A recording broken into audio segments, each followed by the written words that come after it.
Nuestro invitado de esta noche es uno de los rostros más jóvenes dentro del Parlamento hoy por hoy y también es uno de los jóvenes con mayor credibilidad dentro de la oposición. Un venezolano cuya pasión por la política lo desvió de su otra inquietud, la música. Desde niño toca violín y piano, entre otros instrumentos, canta por hobby y unos cuantos años atrás perteneció a la agrupación de rock Columpio.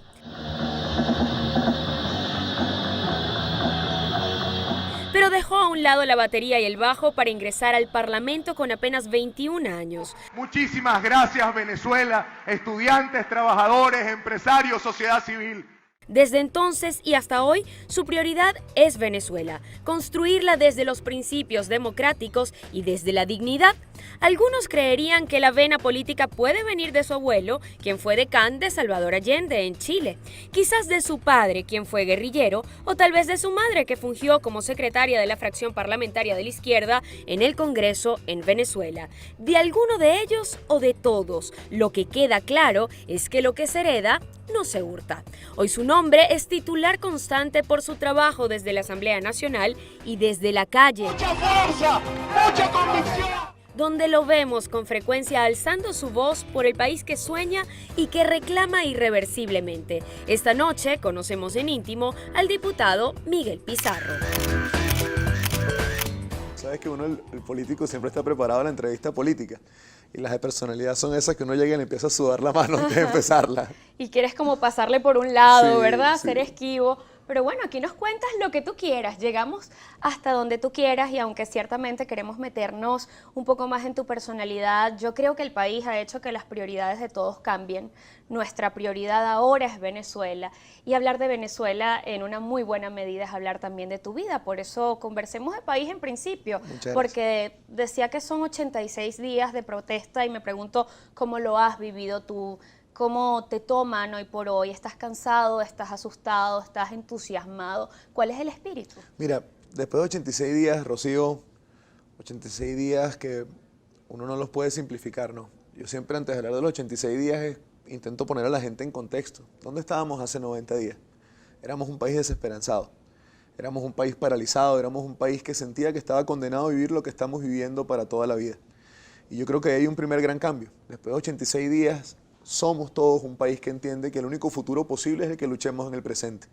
Ahora han sido días difíciles. Yo en la vida política he tenido muchas oportunidades de vivir cosas, pero nunca había tenido que lidiar con la violencia y con la muerte como en esta dinámica.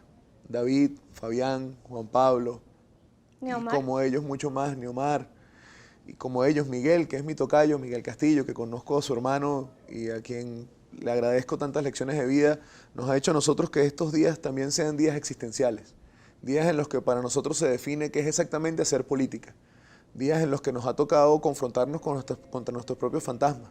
Cuando uno camina en las marchas, todo el que está en una marcha, que seguro se van a sentir identificados con esta anécdota, hay unos minuticos antes de que uno llegue al piquete, donde es como un minuto de meditación colectiva, donde tú ves tanta gente tan diferente, tanta gente con orígenes, con sueños, con anhelos tan diferentes, pero que a todos los une una cosa, que es que esta realidad cambie. Porque en el fondo todos tenemos un motivo, Rocío. Todos tenemos un familiar fuera, a alguien enfermo, a alguien al que no, una historia de hambre que nos parte el alma, o simplemente lo que vemos y lo que vivimos que no se parece en nada a lo que uno quiere como país. Y eso nos ha hecho sacar fuerzas donde a veces pareciera que no tenemos y seguir y seguir y seguir y ser la gota que rompe la piedra. Y a veces ese objetivo luce distante, para ser honesta, Miguel, porque a veces, por ejemplo, mientras el país clama por ciertos valores o por vivir más acorde a la dignidad humana, por otro lado están hablando de una asamblea constituyente, ¿no? Que asusta. Claro. Para aquellos que entienden lo que eso puede significar. ¿Cómo ves, por ejemplo, tú la constituyente? Mira, yo se lo resumo. Hacer política en Petare me ha enseñado una cosa importantísima, que es que uno tiene que aprender a resumir en frases ciertas cosas. La constituyente es Maduro para toda la vida.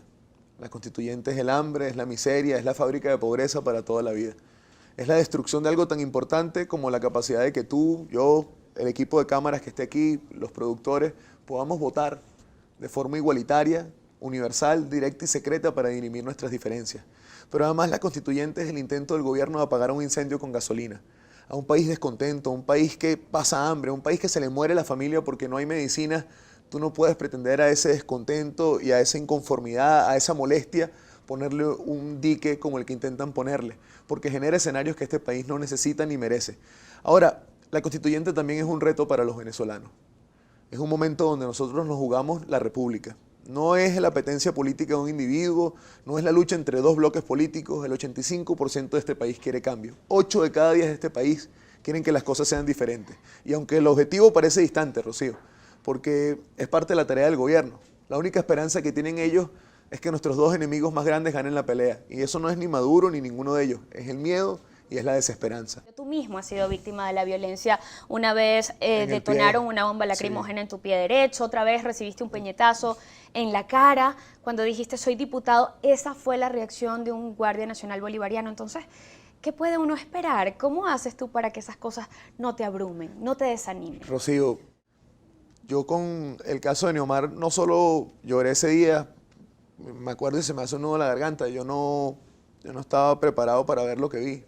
Yo creo que nadie debe morir por razones políticas, que nadie debe perder su vida por soñar con algo diferente.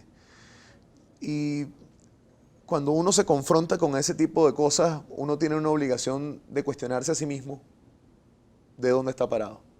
Y por eso mi forma siempre de responder fastidiosamente, incluso hasta reiterativa, que esto nunca puede sacar lo peor de nosotros, que esto no puede convertirnos en el odio, que esto no nos puede convertir en la intolerancia, que Pero su violencia... hemos visto otros casos, Miguel. Hemos visto casos donde ya no son bombas lacrimógenas, sino balas, las que se roban la vida de los jóvenes que salen a la calle. ¿Eso cambia las cosas? Mira, es que Rocío, al final uno tiene que tener una visión muy clara de dónde está parado. Si nosotros a esto que hoy está tan lleno de violencia por parte del gobierno, tan lleno de odio por parte del gobierno, nosotros intentamos responderle en el mismo tablero, no importa quién gane al final, el país va a perder. Es que nosotros llegamos donde llegamos porque la política nos convirtió en enemigos y no en espacios para tener disensos y discutir. Es porque entender que el poder permite que alguien lo defienda a sangre y fuego, sin importar todo lo que tenga que llevarse por delante, es la forma de entender el poder que este país más nunca debe tener. Y yo hago política y es lo único que sé hacer y lo único que me enamora hacer, porque para cambiar el país hay que cambiar la política. Nosotros no somos superhéroes, somos seres humanos. Nosotros no somos dioses del Olimpo que bajamos cada cierto tiempo a iluminar a los mortales de cómo hacer las cosas. Nosotros sufrimos, padecemos, sentimos igual que los demás. Ahora tenemos un rol, que es el rol de dirigir. Ahora, ¿cómo diriges sin dar ejemplo? ¿Cómo diriges sin ser coherente? ¿Cómo uno dirige sin poner primero el pecho cuando uno le pide a los demás que tengan valentía? La dirección política no es por Twitter, no es por televisión, es con la legitimidad de estar. Eso no lo hace todo el mundo, pero tú lo haces, sí, y nos consta. Sí. Y ya vamos a seguir conversando porque me dicen que es tiempo de una pausa. Esta tertulia apenas comienza. Fíjate las paradojas de la vida. El gobierno dice que todo opositor es escuálido y todo escuálido es oligarca. En la siguiente parte tú me cuentas si es cierto entonces que tienes sangre azul o cómo es la cosa. Seguro. Nuestra etiqueta hoy es Miguel Pizarro en íntimo. Vamos al corte comercial, después seguimos. El político que no se acuerda de dónde viene, de qué vivió y de qué era, está condenado a enamorarse de los coroticos del poder, de los escoltas, de los asistentes, de la llamada poderosa que resuelve cualquier cosa.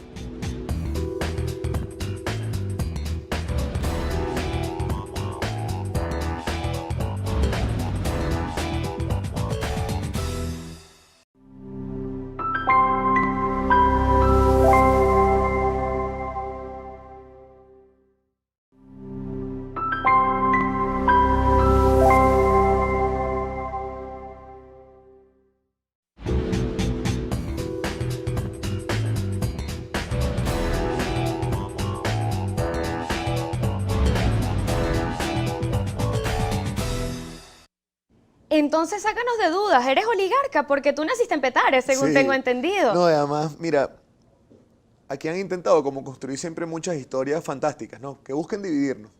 Y sobre el tema de la riqueza y de que todos los opositores, hay dos mitos terribles que yo los dos los confronto, que todos los opositores somos de derecha y que todos los opositores somos burgueses. Yo soy humilde, yo soy de clase media, Yo nací en la Rodríguez Méndez, una clínica popular de la zona colonial de Petare. Mi primera casa fue en Petare Norte, fue en el barrio de Fechas Patrias. Mi papá era clandestino, mi papá era parte de la lucha armada de este país en los 80 y en los 90, estuvo en el golpe de Estado del 92. Y por ello, cuando yo estaba muy joven, nos tocó mudarnos a Táchira por un tiempo, no a San Cristóbal, que es la ciudad, sino a Lobatera, que es un pueblito cerca de las minas en Táchira, a casi 3 horas de la capital. Y luego volvimos otra vez a Caracas cuando yo ya estaba mayorcito, cerca de los 6, 7 años, y volvimos al 24 de julio, un barrio de Petare. De ahí salimos gracias al esfuerzo de mi mamá, a quien yo le debo muchísimo en la vida, entre otras cosas que yo, siendo el menor de mis hermanos por parte de madre, fui el único que pude ir a un colegio privado, por ejemplo. Mis hermanos son del Marino Picón Salas y del Ordóñez. Yo pude estudiar en el San Francisco de Asís. Gracias al esfuerzo de mi mamá, yo fui el único que tuvo la oportunidad de aprender un idioma desde muy chiquito y de tener como una formación un poco más integral en términos educativos. Y nos mudamos a Palo Verde. Y yo crecí en el Congreso porque no había plata para guardería. Yo crecí en el Palacio porque ahí no había plata para una nana o para una tarea dirigida. Al final lo que había que ver cómo lo administrábamos. Porque allí trabajaba tu mamá. Mi mamá era la secretaria de la fracción parlamentaria del Partido Comunista y del MIR, y luego fue la secretaria de la Secretaría del Senado. Ella era quien hacía la operatividad de la Cámara de Senadores, ayudando al secretario de la Cámara. Con orgullo nosotros mantenemos nuestra casa de Palo Verde. Y cuando nosotros nos mudamos a Palo Verde estaba empezando a convertirse en una urbanización. Hoy Palo Verde tiene 4 etapas, tiene quintas, tiene un montón de cosas, y uno ha visto desarrollo, pero también ha visto estancamiento. Yo de niño recuerdo a los chamos que comían de la basura en Palo Verde. Recuerdo a un sobrino del conserje que hurgaba en los desechos de los demás para ver cómo podían comer. Y eso durante un tiempo dejó de existir. Y ahora nuevamente lo ves multiplicado. Y eso hace que uno tenga que siempre acordarse, y lo digo en términos políticos, el político que no se acuerda de dónde viene, de qué vivió y de qué era, está condenado a enamorarse de los coroticos del poder, de los escoltas, de los asistentes, de la llamada poderosa que resuelve cualquier cosa y se olvida por qué se metió en este oficio. La política genera privilegios que uno no puede acostumbrarse y a veces como sociedad nos pasa, no, esos roban, pero hacen eso. Eso no es verdad, aquí uno no se puede acostumbrar a que llegue un político un día en un carro y con una gente, el día siguiente te llega en 3 carros y con 200 personas, el otro día en 30 carros y 200 motos. Eso no es política. Más adelante me vas a contar qué tal esos honorarios que percibes como diputado, para ver si es cierto que, bueno, que generan calidad de vida y de pronto viajes y placeres y cosas que se convierten en mitos urbanos, pero quería rescatar un par de mitos de los cuales tú estabas hablando. Uno es el de ser oligarcas y otro es el de ser de derecha, incluso ultraderecha, porque Sí. tengo entendido que en tu caso más bien es la izquierda lo que te ha coqueteado toda la vida. No, y además lo reivindico, Rocío, en un momento del país donde ser de izquierda es bochornoso absolutamente impopular. Yo me considero, aquí tengo que darle el crédito a esta frase a Stalin González, porque si no se va a molestar conmigo, yo me considero de izquierda democrática, de una izquierda que entiende que el mercado existe, de una izquierda que entiende que el Estado no lo puede controlar todo, de una izquierda que es sensible al dolor ajeno y por ello su principal función es la visión social de la política, pero de una izquierda que es capaz de convivir con la derecha, que es capaz de entenderse con el que no piensa como uno. Y yo soy de izquierda hasta por crianza. Mi abuelo fue exiliado de la dictadura de Pinochet, fue parte de los edecanes de Allende, mi papá fue guerrillero, mi mamá fue la secretaria de una fracción parlamentaria. A mí a los 13 años de cumpleaños me regalaron el qué hacer de Lenin. Yo tuve la oportunidad de ir a muchas escuelas de formación de cuadros, y escuchar a mi abuelo, escuchar a mi papá, escuchar a mi mamá me permitió también superar el marxismo-leninismo. Me permitió entender que es izquierda ortodoxa, donde su principal foco programático es el ejercicio de cómo distribuir una vaca, que es lo que en el fondo en el Capital hay sobre Marx, y esa visión estalinista de la política propia de la Unión Soviética me permitió a mí derrotar esos dogmas y superarlos y asumirme como alguien que, siendo de izquierda, estoy mucho más al centro que en los extremos ideológicos. Fíjate que me estás hablando de esta vocación política, de esta herencia. Yo creo que lo que se hereda no se hurta. Inevitablemente tenías que en algún momento manifestarlo, pero parece que fue muy pronto, siendo todavía adolescente, un muchachito. No sé si es cierto, cuéntame tú la anécdota, que en el colegio ese que me contabas con tanto orgullo, que a punta de esfuerzo de tus padres podían costearte, te expulsaron porque tú no estabas de acuerdo con aquello de la instrucción premilitar. ¿Qué es eso y Sí, por qué nos van a dar esa materia. ¿Generaste una protesta? Sí, la verdad es que en el liceo fue un dolor de cabeza para la familia varias veces.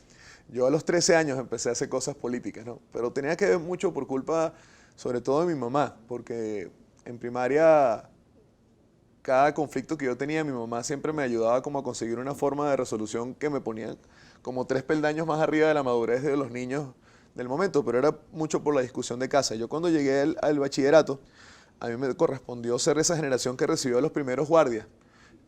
Los que tienen entre 25 y 30 años se acordarán de ese momento, que es que los guardias nacionales nos ponían a hacer orden cerrado, a pararnos firme, a caminar como en los desfiles. Y yo soy objetor de conciencia, desde siempre. Una familia tan perseguida por la Fuerza Armada, que ha sufrido cárcel como mi papá o como mis tíos, que mis hermanos fueron víctimas de agresiones en el cuartel San Carlos. Yo crecí con la convicción de la objeción de conciencia. Yo creo que las sociedades son de los civiles, no de los militares. Y creo que los militares y su forma de entender las cosas deben siempre estar subordinadas al civil. Y cuando yo en la escuela me tocó la primera vez que me llevaran al patio, yo me acuerdo, además yo no era de los mejor portados, yo era punqueto, era anarquista. Para los papás comunistas el peor castigo no es un hijo de derecha, es un hijo anarquista. Y yo era defensor de Bakunin y de Kropotkin. Y bueno, estoy en la primera fila y este guardia de una forma además como si yo fuera un subordinado de él, empezó a gritarme que bueno, que me parara firme, y yo dije que no, y dije que no, y dije que no, y me intentó obligar a hacer flexiones y dije que no, me llevaron a la dirección y me dediqué durante 2 semanas a organizar al colegio a que a la hora de instrucción premilitar todo el mundo de forma simultánea se quedara sentado en los salones. Ahora, eso en los colegios siempre es popular cuando todo el mundo lo hace. Efectivamente todo el mundo lo hizo, pero es profundamente impopular cuando viene el castigo. Y cuando llegó la directora del colegio a hacer el salón por salón a ver quién era el propiciante de la actividad, sí. yo era la sección B. Cuando llegó a 9º grado B, no tardaron más de 3 minutos en todo el mundo voltear sin señalar. Señalen al que abusador. había sido yo. Y entonces llaman a mi mamá, ¿no? La llaman a la escuela, que cómo era posible que yo estuviera generando eso en los muchachos. Y mi mamá dice, es que él tiene el apoyo de nosotros. Nosotros creemos, igual que él, que no hay que darle instrucción premilitar a unos estudiantes que están en 9º grado a que aprendan a pararse firme y a subordinarse a la autoridad militar. Y eso hizo que en el colegio perdieran toda esperanza posible de que a través de mi familia hubiera alguna forma de encauzarme a mí en lo que ellos creían que era lo correcto, y decidieron expulsarme del colegio porque yo era un problema para ellos. Pues. Yo después de eso tuve que hacer periplos en parasistemas. Yo pasé por el Cardenal Quintero, terminé en el José Félix Rivas, y de ahí salí, y después a mucha honra me tocó competir en el 2006 con mucho chamo que se había salido del colegio del que me expulsaron en la prueba interna de la Universidad Central de Venezuela. Y yo quedé de 16, de 5.000 personas que presentaron para Humanidades y de 3.000 personas que habían presentado para Comunicación Social en ese año, yo logré quedar de 16. Porque la educación no es nada más la educación formal de la escuela. Yo tengo la fortuna de que en mi crianza el hábito de la lectura, del cuestionamiento, de la crítica, fue una cosa que tuve desde el minuto 1, y yo soy un nerd que sufre de insomnio, entonces al final es una buena mezcla. Un nerd rockero, ¿no? Sí, claro, soy un nerd que es capaz de no dejarse que lo golpeen. Ya vamos a hablar de la UCB, pero bueno, te expulsaron del colegio, no te quitaron tus ideas, que es lo más importante, ¿no? Si había que elegir, elegiste de las convicciones, y eso se aplaude. Antes y ahora, Miguel Pizarro en Íntimo es nuestra etiqueta. Vamos a la pausa, aquí al regreso seguimos hablando. ¿Me cuentas, por ejemplo, qué te ha quitado la política? ¿Sí? Ok.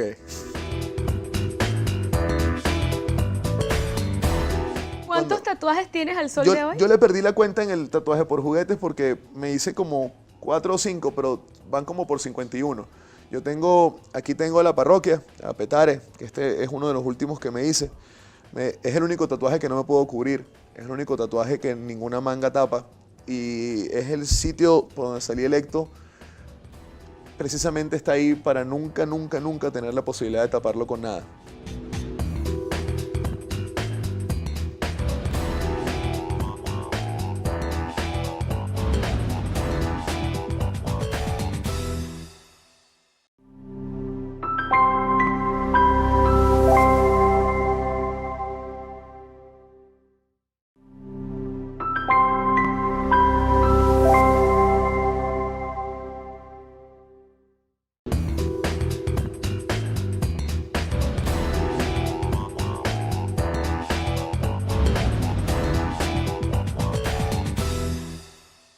el diputado Pizarro me contó en el corte comercial que la directora del colegio, donde lo expulsaron, le pidió disculpas. Hoy Sí. por hoy, ¿no? Sí, no, Ya de además, adulto. además Evita también Ángela, que era mi profesora de castellano, que era muy dura conmigo y se molestó mucho en la época de mi insubordinación y rebeldía, después de viejo, y con una frase muy graciosa, la profesora me dice, Pizarro, disculpa, la verdad nosotros nunca pensamos que tú te ibas a convertir en lo que eres hoy.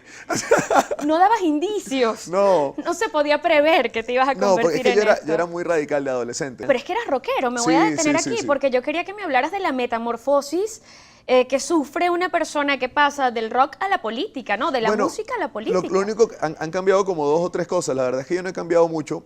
Yo dejé de usar cresta. Yo tenía una cresta antes, un moicano, durante mucho tiempo de mi vida. En mi época de dirigente estudiantil, cuando yo inicié, yo todavía tenía, digamos, una estética mucho más punqueta, mucho más... Con el tiempo uno madura a veces, digamos, no estéticamente por formas obligadas, pero uno tiene que con el tiempo también entender los roles que uno ocupa. Pero te confieso, además, que busqué en las redes sociales un video de tu época de músico en la agrupación Columpio y veía a todos los músicos y me preguntaba, ¿él está ahí? No puede ser, ¿no es Sí, él? además no te tenía ni reconocía. barba, claro. Yo decía, no puede ser este, en verdad. Muy distante, ¿no? Muy distinto. al que Diferente, vemos hoy. pero todavía tengo a la lo misma mejor camisa. Es el caparazón, a lo mejor por dentro hay algo de No, y eso. bueno, ¿Tú y qué en, y dices? en los brazos y en las Los manos. tatuajes están, ya me vas a contar esa historia. Y he ido sumándole cada día más. Al final nosotros teníamos un grupo Columpio, era como un cacerolazo de 1 minuto, pero nosotros la verdad lo que nos dedicábamos De acuerdo. era a echar muchos discursos. Nosotros, ese video que está en internet es de un concierto en el Museo Garrido. Correcto. Y empezó el concierto, además me acuerdo que ese día invité a mi mamá al concierto, y cuando mi mamá llegó, y yo cuando estábamos tocando todo el mundo se daba vueltas y se empujaban y se daban golpes, como a la 6ª canción mi mamá se asoma por un lado y me dice, hijo, yo me voy. Soy tu mamá, pero me Yo- voy. Yo te quiero mucho, pero yo me voy. Tú tranquilo, haz lo que tú tengas que hacer. Gracias por invitarme. Bonito conjunto el tuyo. Y se fue. Y la verdad es que para nosotros el tema de la música era un tema más del discurso, ¿no? Yo era el encargado de hacer los discursos por razones obvias. Siempre se me ha dado lo de hablar en público. Y nuestras canciones no duraban más de 1 minuto y medio. Y nosotros tardábamos como 5 o 6 minutos entre canción y canción echando discursos, intentando concientizar. La primera vez que me llevaron preso en mi vida, me llevaron preso por el grupo musical. Fuimos a tocar en Perijá, en un Sí. camión de sonido con un grupo de maracuchos que se llamaba Doña Maldad. Y a mitad de concierto nos detuvieron. Esa vez fue muy rápida. Y la segunda vez también fue por la música. Nosotros fuimos a boicotear la corrida de toros de la PTJ en el Poliedro. Pero uno muchacho de 15 años, uno se le olvida que en la corrida de toros de la PTJ lo que fundamentalmente más hay es PTJs. Y cuando nosotros nos paramos con los instrumentos, intentamos bloquear el autobús donde venían los toreros. No habían pasado 3 minutos y estábamos todos presos. Cuando yo llamé a mi mamá y le digo, mamá, mira, estoy en la zona 2 de la Policía Metropolitana. Y dice, ¿qué haces tú ahí? Bueno, estoy preso. ¿Qué hiciste? ¿Pero por qué? No puede ser. Yo te he dicho que no hagas ese tipo de cosas. Pero al final yo le agradezco a la vida y le agradezco mucho también a mi formación política y mi formación de casa, que se me permitió desde muy chiquito defender principios, defender valores, de aprender a lo mejor desde una forma un poco ortodoxa algunas cosas del activismo político, de la coherencia en la vida. Yo hoy...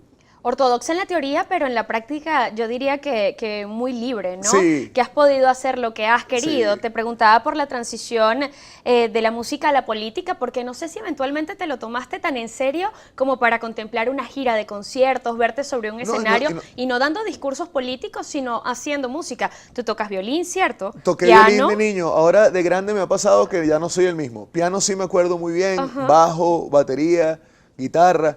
Yo estuve en la escuela Cantorum cuando Sí. estaba muy niñito y el maestro Grau y la maestra Guinán me dieron a mí la oportunidad. Yo era muy metido. Toda la vida he sido muy metido, o muy salido, más que muy metido, muy salido. No te creo eso. Y por el mismo tema de que yo me iba al Congreso, los días que yo tenía coral, la coral era a las 2:30 en el Centro Catalán. Y usualmente mi familia, mi mamá se desocupaba tipo 6 de la tarde. Y a mí me daba fastidio irme hasta el Congreso y yo me quedaba ahí. Entonces tenía la clase de canto y después me metía a lo que fuera que estuvieran enseñando. Yo tuve la oportunidad de cantar en el Carmina Burana del Teresa Carreño cuando yo tenía como 12 años por metiche. Porque yo no tenía nada que ver con esa coral, pero como yo me metí para todos los ensayos, al final me dieron de premio la oportunidad de cantar en el Teresa Carreño. Yo tengo de eso, tengo una acuarela de mi abuelo, de recuerdo que la tengo en mi casa como uno de los poquitos cuadros que decoran paredes. Y a mí, A mí me ocurrió cuando yo entré a la Universidad Central de Venezuela. Yo tenía 18 años cuando entré. Que cuando yo descubrí el activismo estudiantil, cuando yo descubrí el poder de visitar un curso y generar una movilización, de plantarse a defender a un chamo ante un abuso en un profesor, o defender, a mí me tocó ser secretario de reivindicaciones de la Federación de Centros, me tocó a los 18 años tener que estar pendiente del comedor, el transporte y las becas. En una universidad como la Central eso es el corazón de la reivindicación estudiantil, porque en la Central el hijo del rico y el hijo del pobre son iguales gracias a que eso existe. Y cuando yo entré a la universidad y yo empecé a experimentar la vida dirigente estudiantil, yo tomé una decisión. Y la tomé discutida conmigo mismo, la tomé con base a mucho sacrificio que yo sabía que iba a tener que asumir de ahí en adelante, pero yo tomé la decisión de dedicar el 100% de mi tiempo, de mi vida, de mi esfuerzo a la política, al activismo. Además por una frase parecida a la de Cabrujas, de que la política uno se mete porque se mete con uno. Es que la única forma de transformar realidades es que uno se haga cargo de la realidad que quiere transformar. Y yo cuando en la universidad descubrí el poder de la palabra, el poder de la organización, el poder de la transformación desde el ejemplo, yo me enamoré para el resto de mi vida de este oficio y todavía el día de hoy, una de las primeras cosas que es que yo veo un musevista, Rafaela siempre se lo digo es, ¿y cómo está el comedor? ¿Y cómo están las becas? ¿Y cómo está el transporte? Y me acuerdo de los números y de los proveedores, porque uno... Bueno, cuentan que está venido menos, por cierto, la universidad. Está destruida, Rocío. Lo cual debe ser un dolor para quien perteneció a esa alma mater, ¿no? Y mira, el comedor de la Central, uno no se acuerda de estas cosas, a lo mejor en unos años serán parte de la historia de las reivindicaciones, pero nosotros fuimos la generación que eliminó el pago simbólico de los 2 bolívares por la comida y la convertimos en un comedor gratuito. Y nosotros logramos llevar a que el comedor de la Central alimentara a 9.500 personas al día. Ahí comía el obrero, el maestro, el estudiante, el administrativo, todo el mundo comía junto. Era un espacio de encuentro para el que no tenía cómo comer de otra forma. Y las visiones miopes del gobierno de creer que destruir la Central es destruir a la rectora o destruir a la federación ha hecho que ese comedor hoy alimente menos personas, tenga menos capacidad de comensales. Y te pongo el ejemplo del comedor porque es un punto de encuentro, sí, algo muy... por nombrar algo, claro. Claro, no, pero además es algo muy simbólico de la Central. Sí. El comedor de la Central tiene 40 años de titulares de prensa y de protestas, gracias a lo que se ha ido convirtiendo. A gente como tú. También. Gracias a gente como tú que rompe paradigmas, porque ciertamente, a pesar de esa rebeldía, te has dedicado de lleno y con mucha seriedad a la política.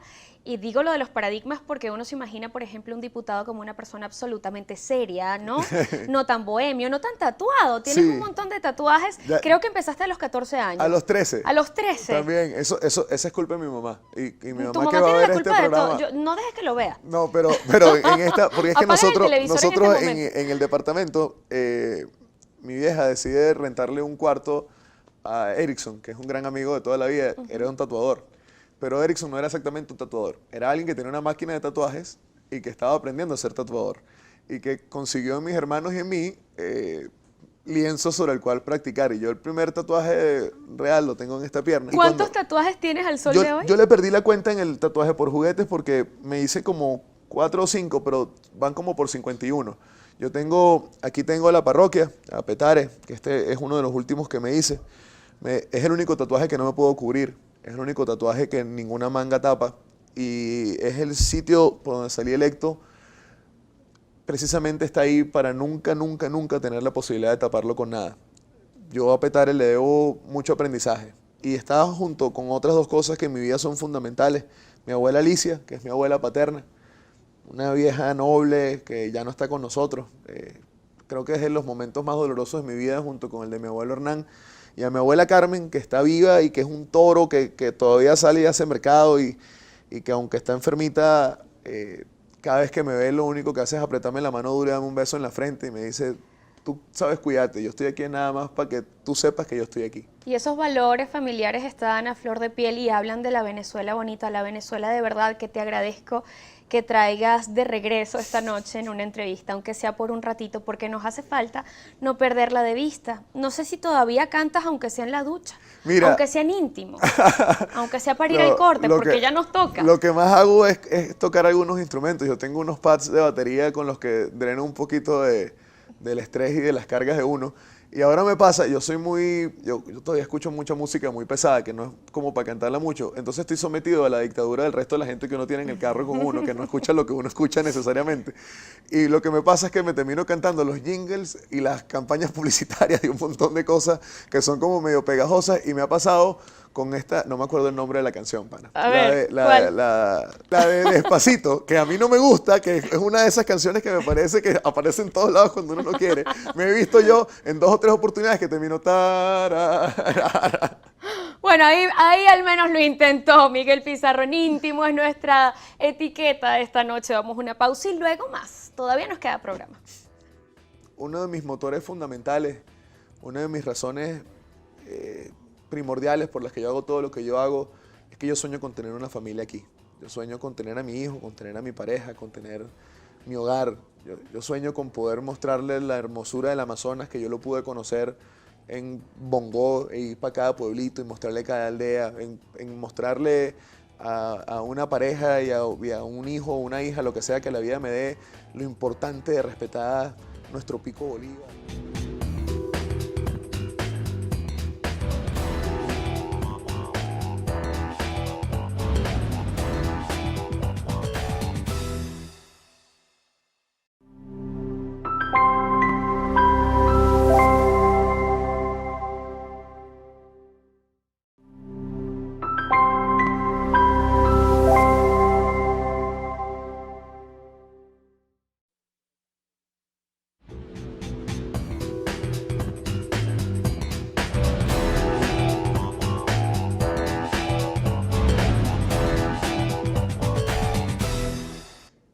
A los 21 años te conviertes en diputado. Dices que eras algo así como la mascota del equipo, por Sí. supuesto, guardando las distancias, pero quizás así te veían aquellos políticos de trayectoria, un muchachito. Sí, no, y además pasaba, Rocío, mira, la primera vez que yo intervine, teníamos como 3 semanas de haber llegado a la asamblea, ¿no? Y era la interpelación de los ministros. La única vez que los ministros fueron a la asamblea en estos 10 años, en estos últimos 10 años, y era en cadena nacional. Y a mí me habían puesto a cerrar el debate, porque, a ver, aunque yo no era conocido como parlamentario, en el mundo de los partidos le tenían confianza a mi capacidad de discursear y de hacer preguntas concretas sobre el tema educativo y alimentación, me acuerdo que eran. Y yo me acuerdo cuando yo iba a hablar, era la primera vez que yo iba a hablar, ¿no? Y cadena nacional, antes de mí habló quien hoy es la primera dama del país. Además, Sotorrojas le había cortado la intervención, era un momento tenso en la asamblea. Yo tenía un papel en el que yo había ordenado mi intervención. Y cuando yo me paro, me acuerdo, Ismael García era el que estaba en la curul justo detrás de mí y Alfonso Marquines lo tenía a los dos lados. Los dos me hacen esa clásica seña de mascota. Dale pues, te toca a ti ahora. Cuando yo me paro, intento agarrar el papel y cuando yo veo que el papel se me mueve para todos lados de los nervios que yo tenía, lo intento volver a poner en la mesa y se me va el papel con la chuleta de mi intervención de cómo iba a armar el discurso. Y me tocó empezar a improvisar en el arranque mientras que alguien me volvía a poner el papel cerca, ¿no? Y termino, hago mis preguntas, sale bien la intervención y me pasa esto de mascota del equipo, que es que en lo que termino la intervención, toda la fracción parlamentaria se paró completa y se vino donde yo estaba a abrazarme, a darme palmadas, a agradecerme. Pero además, llegar al Parlamento en condición de minoría a mí me enseñó 2 cosas que hoy se las agradezco enormemente, incluso a nuestros adversarios, porque uno a veces tiene que agradecerle cosas. ¿Y esas cosas son? La paciencia. A nosotros nos tocó ser pacientes, soportar insultos, soportar atropellos, soportar no tener los acuerdos o las leyes en el momento, que nos intentaran bypassear con el quórum. Pero lo segundo que me enseñó es la constancia, que uno solamente se hace sentir si uno está, que uno solamente cambia cosas si uno aparece, que uno solamente logra tener preponderancia e influir si uno se monta en sacar la tarea, en hacer las cosas como hay que hacerlas. Claro, suena como mucha responsabilidad para tan poca edad. Me pregunto si con esa vida y regresando al terreno personal, ¿ha habido tiempo para quizás soñar con familia, para relaciones personales, Mira, para disfrutar? Leí en una entrevista reciente que tú te sientes prácticamente un cura. Sí, pero por la forma en la que uno se entrega al oficio, no por el tema físico. Ajá, no me asustes. Mira, uno de mis motores fundamentales, una de mis razones primordiales por las que yo hago todo lo que yo hago, es que yo sueño con tener una familia aquí. Yo sueño con tener a mi hijo, con tener a mi pareja, con tener mi hogar. Yo sueño con poder mostrarle la hermosura del Amazonas, que yo lo pude conocer en Bongó, e ir para cada pueblito y mostrarle cada aldea, en mostrarle a una pareja y a un hijo o una hija, lo que sea que la vida me dé, lo importante de respetar nuestro Pico Bolívar, o lo imponente de nuestro Ávila, o lo sabroso de nuestra costa oriental.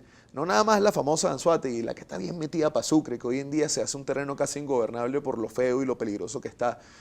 Y además porque yo creo que este país es el país más hermoso del planeta, no por su clima, no por su geografía, sino por lo que somos ¿Te encantaría nosotros. tener pareja en este momento y no la tienes, o sí la tienes y no lo cuentas? No, me encantaría poder estabilizar una pareja y poder desarrollar una pareja como todos los días lo sueño. Yo tuve un experimento previo y fallido de pareja estable que no aguantó una elección presidencial. ¿Será Al el final, destino de los políticos? Porque esa historia se repite, ¿no? se Unos repite en cuantos. varios casos. ¿Te da miedo quedarte solo eventualmente? Mira, al final la soledad no puede ser un temor para el quien sueña con tener una familia. Y yo creo que los políticos lo que nos pasa a veces es que nos creemos superhéroes, que empezamos a creer que no tenemos derecho a vivir y que nosotros estamos solamente destinados al servicio. Y una forma de servicio es tener también una vida personal que sea estable. Una forma de ser coherente y de ser ejemplificador es que uno todo lo que uno profese también tenga la capacidad de criarlo y de construirlo en el hogar. Y por eso yo no le tengo miedo a la soledad. Yo estoy seguro que mi vida me va a dar la oportunidad no solo de tener una pareja y una familia, sino de orgullosamente poder contarle después todo lo que yo hice para que esa familia, ese hogar y ese país donde estamos exista. Ahora, ¿Pero tienes abierto el casting o...? No, fíjate que esta persona que nos habló de tu relación pasada nos dijo que eres tan cuidadoso y tan celoso que casi no llevabas a tu pareja a la casa.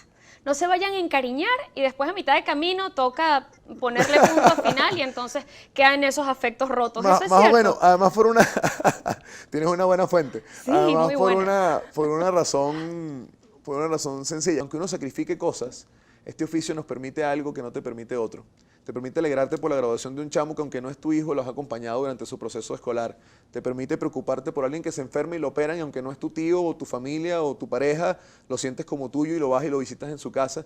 Pero te permite tener miles de mamás, miles de abuelos y miles de personas que aunque se encariñan con uno y a veces la relación pareciera ser una relación de apetencia amorosa, pues terminan siendo unos espaldarazos y unas sonrisas y unos momentos que hacen que uno se le llene el tanque de gasolina para seguir siempre. Adoptas una familia que no lleva tu sangre y eso es bonito, especialmente cuando la que sí tiene tu sangre no está en este país por distintas circunstancias.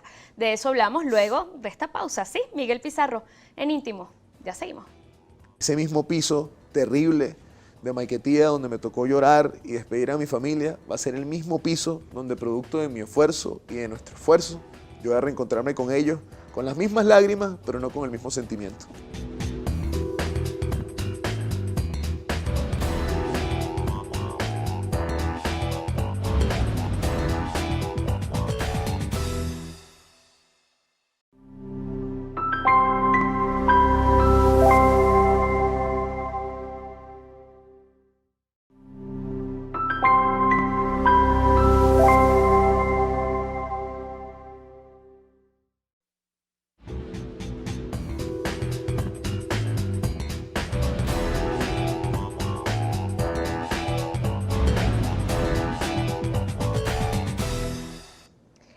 Hablábamos de la familia que está afuera, buena parte de la tuya ha partido de Venezuela por distintas circunstancias, pero hay un caso particular del que quisiera que nos cuentes porque es el caso de tu hermana, quien fue diagnosticada con un tumor cerebral y resulta que acá, en Venezuela, paradójicamente no hay cómo atenderlo a tiempo. Y digo que es paradójico y es contradictorio porque la lucha de tu vida entera, esa vida que nos has contado hoy, tiene que ver con la dignidad humana, con reivindicar el acceso, por ejemplo, a la salud, y no pudiste hacerlo para tu hermana. Sí, mi hermana Wesley es como casi una segunda mamá, quien me llevaba del colegio al Congreso, quien durante mucho tiempo se encargaba hasta de hacerme alcahuete para algunos inventos. Mi hermana se le diagnostica un tumor cerebral y en este país había su tratamiento. En principio había cómo tratarla. Y por las cosas de la corrupción, por las cosas de este modelo que vivimos, un santo día no llegó más su medicina. Mi hermana vivía en Maracay y el tumor, si no tenía una inyección mensual que evitara que recreciera, el tumor hacía presión sobre nervios y le producía parálisis. Mi hermana pasaba la mayor tiempo del día sola con su hija y los episodios de parálisis dejaron de ser una vez cada mes y algo, a ser una vez cada 2 semanas, una vez a la semana, hasta que se empezó a volver algo muy rutinario y difícil de atender a la distancia.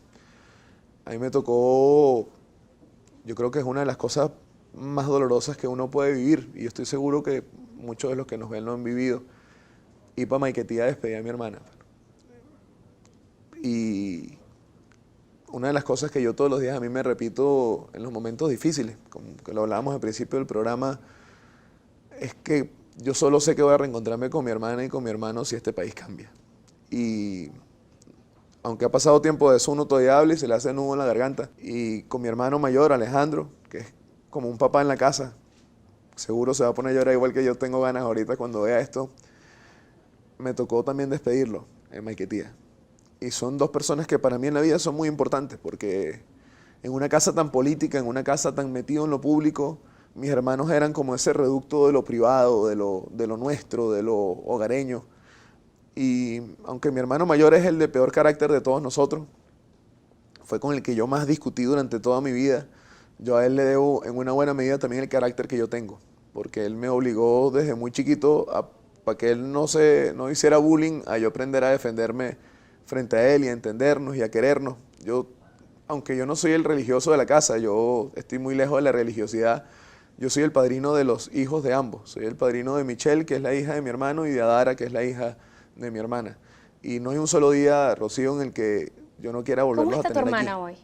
Mejor, mira, mi hermana, la verdad es que aunque ha tenido como algunos picos motivados al estrés de estos más de 80 días, mi hermana está bien, está en su tratamiento médico.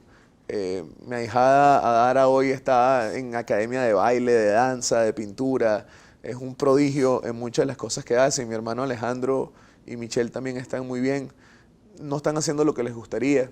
Y no hay un solo día, Rocío, en el que a mí no me llene de fuerza y de ganas el saber que ese mismo mosaiquillo, ese mismo piso terrible de Maiquetía, donde me tocó llorar y despedir a mi familia, va a ser el mismo piso donde, producto de mi esfuerzo y de nuestro esfuerzo, yo voy a reencontrarme con ellos, con las mismas lágrimas, pero no con el mismo sentimiento. Que así sea, no solamente tu familia, sino cada familia venezolana que se ha visto quebrada por las circunstancias, por la coyuntura, ha sido salpicada por la diáspora, esa diáspora que hoy nos aleja, pero yo creo que eventualmente también nos va a fortalecer como sociedad y nos está preparando para un reencuentro muy efusivo, muy certero y Dios mediante también inminente y pronto.